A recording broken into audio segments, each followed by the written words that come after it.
سید والا سے قاری محمد اشرف قاسمی صاحب نے سوال کیا ہے کہ ہماری مسجد میں 5 وقت کی نماز ہوتی ہے، اذان ہوتی ہے، جماعت کے ساتھ نماز ہوتی ہے، اس کے بعد بعض اوقات کچھ لوگ آتے ہیں اپنی جماعت کراتے ہیں، تو ان سے جب کہتے ہیں کہ اس طرح یہ درست نہیں ہے، تو وہ کہتے ہیں جی فلاں ریون میں بھی تو ہوتی ہے جماعت اس طرح اس طرح، اس لیے وہ کراتے ہیں۔ تو اس کے بارے میں ایک جماعت ہو جائے پھر کیا حکم ہے؟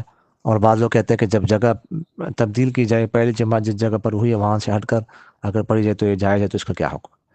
دیکھیے گا، جب ایک محلے کی مسجد ہو، امام اور مقتدی متعین ہو، وہاں پر ایک جماعت ہو جائے تو اس مسجد میں دوسری جماعت جائز نہیں ہے۔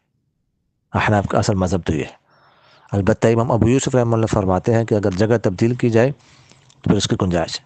تو کبھی کبھار اگر ایسا ہو جائے تو امام ابو یوسف رحمہ اللہ کے قول پر عمل کیا جا سکتا ہے، جگہ تبدیل کر کے جماعت ہو جائے، لیکن اس کی عادت بنانا یا اکثر ایسا کرنا، تو میں نے آپ سے عرض کیا یہ درست نہیں ہے، ایسا نہیں کرنا چاہیے۔ ٹھیک ہے، یہ محلے کی مسجد ہے تو محلے کے لوگ ایسے کرتے ہیں تو نہیں، یہ اس سے جو ہے نا وہ بچنا چاہیے۔ باقی ریون میں مسافر لوگ آتے ہیں، آ رہے ہوتے ہیں، جا رہے ہوتے ہیں، تو ایک عام مسجد کو ریون پر جو ہے نا وہ یہ قیاس کرنا یہ درست نہیں ہے۔ جزاکم اللہ خیر۔